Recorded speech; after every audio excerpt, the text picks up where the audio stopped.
সালটা 2022। বছরভর সংবাদ শিরোনামে থেকেছে দুর্নীতি। মাথা হেঁট হয়েছে বাংলার বাঙালির। জুড়ে গিয়েছে রাজনীতির সঙ্গে সীমাহীন দুর্নীতি। ক্ষমতা আর অর্থের জোড়া কাঁধে ভর করে অদম্য আসক্তির বিজ্ঞাপন হয়ে উঠেছে টাকার পাহাড়। এ রাজ্যের প্রাক্তন শিক্ষামন্ত্রী, তার বান্ধবী থেকে বীরভূমের বিতাজ বাদশা, প্রশাসনের কর্তা ব্যক্তি থেকে কর্মী, সকলেই দুর্নীতি করেছেন, হেসে খেলে দুর্নীতি করেছেন। বছর শেষে এই দুর্নীতির রিওয়াইন্ড 24 আওয়ার্স টিভিতে। যে দুর্নীতি শাসক দলের অন্দরে ঢুকে গিয়েছে, বিশেষ করে শিক্ষক নিয়োগে দুর্নীতির মুখে প্রবল চাপে তৃণমূল। শুধু কি শিক্ষক, গরু পাচার মামলা, কয়লা কেলেঙ্কারি, এমন নানান সমস্যা রয়েছে। বর্তমানে সারদা ও নারদা দুর্নীতি মামলা ধামাচাপা পড়লেও নিয়োগ দুর্নীতি ও গরু পাচার মামলা নিয়ে সিবিআই ইডির স্ক্যানারে রয়েছে শাসক দল তৃণমূল। রাজ্যের শিক্ষা ব্যবস্থা কালিমালিপ্ত করার নেপথ্যে প্রথম নাম যার আসে তিনি পরেশ অধিকারী, রাজ্যের মন্ত্রী, অথচ এতদিন তার নাম সেভাবে শোনা যায়নি। কোচবিহারের মেখলিগঞ্জের বিধায়ক, শিক্ষা দপ্তরের প্রতিমন্ত্রী, আর সেই ক্ষমতার জোরে নাকি তিনি নিজের মেয়েকে কাছের স্কুলে চাকরি পাইয়ে দিয়েছিলেন। পরবর্তীতে এক যোগ্য চাকরি প্রার্থীর আইনি লড়াইয়ে মন্ত্রীকন্যার শিক্ষকতার চাকরি বাতিল হয়। কিন্তু তদন্ত করতে গিয়ে জানা যায় পরেশ অধিকারীর পরিবার, আত্মীয়, বন্ধুদের অনেকেই স্রেফ মন্ত্রীর ক্ষমতা বলে শিক্ষা দপ্তরের নানান পদে কর্মরত। আর এখান থেকেই সম্ভবত দুর্নীতির মূল সূত্রের খোঁজ পান ইডি সিবিআই তদন্তকারীরা, যে জাল এখন গড়িয়েছে বহুদূর।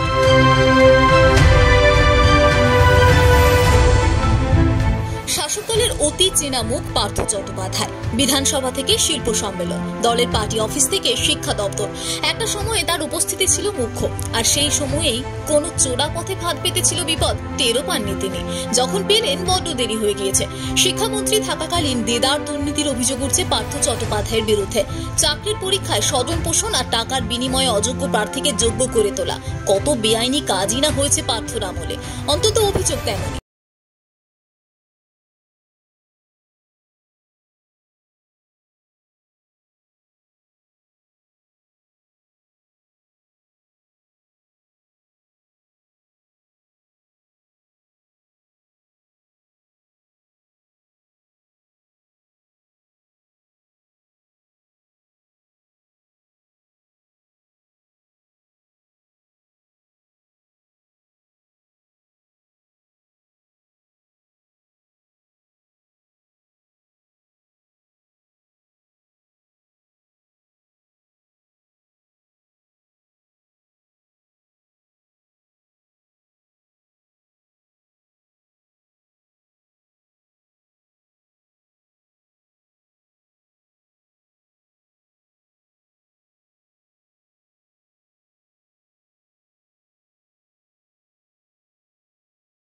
সংঘের পুজোর মুখ ব্র্যান্ড অ্যাম্বাসেডর হওয়ার পর আর ফিরে তাকাতে হয়নি মডেল অভিনেত্রীকে।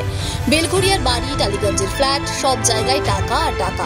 মেশিনের গণনায় 80 কোটি পেরিয়ে যায়। সেই সঙ্গে তাল তাল সোনাও দেখেছে বাঙালি। কাকুন বালা, চেন, সোনার বাগ, সোনার ঘড়ি, আর্থিক পরিমাণ প্রায় 4.5 কোটি টাকা। সেসব স্বর্ণভাণ্ডার এখন ইডির জিম্মা। আর অর্পিতার উচ্চাকাঙ্ক্ষা এখন বন্দী আলিপুর মহিলা সংশোধনাগারে।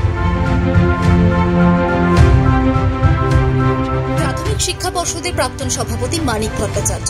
পর্ষদের কাজে তিনি আগেই বরখাস্ত হয়েছিলেন, পরে তৃণমূলের হয়ে লড়াই করে বিধায়কও হয়েছেন। সেই জোরেই হয়তো ইডি সিবিআইয়ের সমন পেয়েও বারবার এড়িয়ে গিয়েছেন তিনি, কিন্তু শেষ রক্ষা হয়নি। গ্রেপ্তার হওয়ার পর মানিকের কীর্তি দেখে চোখ কপালে হয়েছে গোয়েন্দাদের। তার বিরুদ্ধে মূল অভিযোগ টাকার বিনিময়ে স্কুল শিক্ষকের চাকরি বিক্রি। চোরা পথে সেই টাকা যে কায়দায় তার কাছে পৌঁছতো, সেই পদ্ধতি রীতিমতো মাথা খাটিয়ে বের করা। লাগেজ ব্যাগের ভেতর কার্ডবোর্ড দিয়ে তৈরি ফ্ল্যাপ ফাইলের কাগজের আড়ালে ফাইল ভর্তি বিপুল পরিমাণ টাকা। প্রাথমিক শিক্ষা পর্ষদের প্রাক্তন সভাপতি তথা বিধায়ক মানিক ভট্টাচার্যের হাতে এভাবেই 3 বছরে 21 কোটি টাকা পৌঁছে গিয়েছিল। সূত্র অন্তত তেমনটাই বলছে। এই চক্রে জড়িত তার ছেলে এবং শ্যালকও। দুর্নীতির শেষ কোথায় তা নিয়ে রয়েছে সংশয়। একের পর এক কর্তা ব্যক্তি গ্রেপ্তার হওয়ার পরে সেই ষড়যন্ত্রের খোলস খুলছে পরতে পরতে। আর সেই খোলসের একজন এসএসসির প্রাক্তন উপদেষ্টা শান্তি প্রসাদ সিনহা। যেখানে যা নিয়ম বহির্ভূত কাজ হয়েছে সবটাই তাঁর জ্ঞাতস্বরেই হয়েছে বলে অভিযোগ। তিনিও এখন জেলবন্দী।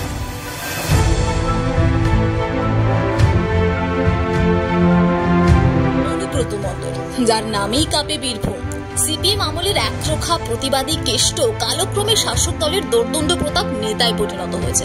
অনুব্রত মণ্ডলের উত্থান চমকপ্রদ। নিজের হাতে লাল মাটিতে ঘাসফুল ফোটানোর কাণ্ডারি অনুগামীদেরও কেরিয়ার গুছিয়ে দেওয়ার দায়িত্বভার একার কাঁধেই নিয়ে ফেলেছিলেন তিনি। যেমন করা তেমন নরম, কখনো গুড় বাতাসা, কখনো চড়াম চড়াম। দাওয়াই দেওয়া কেষ্টমণ্ডলের বিরুদ্ধে হাজারো মামলা, কিন্তু সেই সবে তার প্রতাপ কমে। তাকে প্যাচে ফেলল গরু। অগস্টের 11 তারিখ গরু পাচার মামলায় অভিযুক্ত সন্দেহে তাকে গ্রেপ্তার করে সিবিআই। ধরা পড়ে তার নিরাপত্তারক্ষী সাইগাল হোসেন। দেখা যায় তাঁরও সম্পত্তি অঢেল, কিন্তু কোনোটাও যে বেআইনি তা প্রমাণ করা ইডির পক্ষে কঠিন হয়ে ওঠে। অনুব্রতর গ্রেপ্তার পর্বে তো টুইস্টের শেষ নেই। ইডি তাকে জেরার জন্য দিল্লি নিয়ে যেতে চেয়েছিলেন। সমস্ত রকম আইনি পথে গিয়েও যখন চূড়ান্ত রক্ষা কবচ মেলেনি, তখন এক খেলায় তিনি নিজের অনুকূলে টেনে নেন পরিস্থিতি। দলেরই এক কর্মীর দায়ের করা অভিযোগে পুলিশের হেফাজতে এখানেই রয়ে গেলেন কেষ্ট। নতুন বছরে তার ডেস্টিনেশন কি দিল্লির তিহার? সবটাই প্রশ্নাতীত। তালিকা আরো দীর্ঘ। শুধুমাত্র এসএসসি টেট কেলেঙ্কারিতে কেন্দ্রীয় তদন্তকারীদের হেফাজতে আরো অনেক কর্তা ব্যক্তিরাই রয়েছে। অশোক সাহা, প্রসন্ন রায়, রঞ্জন মাইতি। মামলা চলছে। দীর্ঘ থেকে দীর্ঘতর